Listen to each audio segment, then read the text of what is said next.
அஸ்ஸலாமு அலைக்கும் வரஹ்மத்துல்லாஹி வபரகாத்துஹு. அல்லாஹுவின் நல்லடியார்களே, ஒவ்வொரு நாளும் நாம் 5 நேரம் தொழுகிறோம்.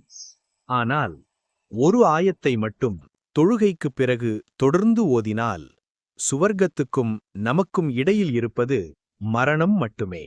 அந்த மகத்தான ஆயத்துதான் சூரா பக்கராவின் 255வது ஆயத்தான ஆயத்துல் குர்சி. நபி ஸல்லல்லாஹு அலைஹி வஸல்லம் கூறினார்கள், யார் ஒருவர் ஒவ்வொரு ஃபர்தான தொழுகைக்குப் பிறகு ஆயத்துல் குர்சி ஓதுகிறாரோ அவருக்கும் சுவர்க்கத்துக்கும் இடையில் மரணம் தவிர வேறு எந்த தடையும் இல்லை என்று.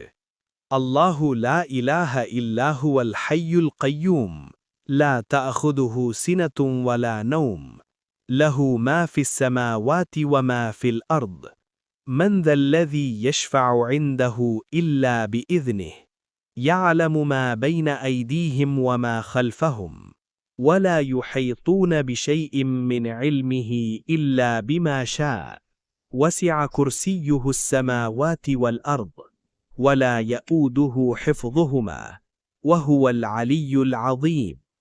அல்லாஹுவை தவிர வணக்கத்திற்குரியவன் யாருமில்லை. அவன் என்றென்றும் உயிருடன் இருப்பவன். அவனுக்கு சிறு உறக்கமோ ஆழ்ந்த உறக்கமோ ஏற்படாது. வானங்களில் உள்ளவையும் பூமியில் உள்ளவையும் அவனுக்கே உரியன. அவன் அனுமதித்தால் தவிர அவனிடம் யார் பரிந்துரை செய்ய முடியும்? அவர்களுக்கு முன்னேயும் பின்னேயும் உள்ளதை அவன் அறிகிறான். அவன் அறிந்திருப்பவற்றில் எதையும் அவர்களால் அறிய முடியாது, அவன் நாடியதை தவிர.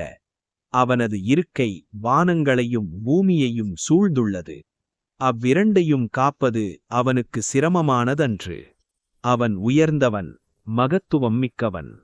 தூங்கும் முன் ஆயத்துல் குர்சியை ஓதுங்கள்.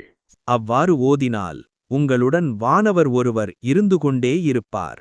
காலை நேரம் வரும் வரை ஷைத்தான் உங்களை நெருங்க மாட்டான். இந்த ஆயத்தை தொழுகைக்குப் பிறகு ஓதுபவர்களுக்கு ஷைத்தானின் தீங்கிலிருந்து அல்லாஹுவின் பாதுகாப்பு கிடைக்கிறது. சகோதர சகோதரிகளே, இன்று முதல் தீர்மானம் எடுக்கலாம். ஒவ்வொரு கடமையான தொழுகைக்கும் பிறகு ஆயத்துல் குர்சி ஓதுவோம் என்று. இந்த வீடியோ உங்களுக்கு பயனுள்ளதாக இருந்தால் ஷேர் செய்யுங்கள்.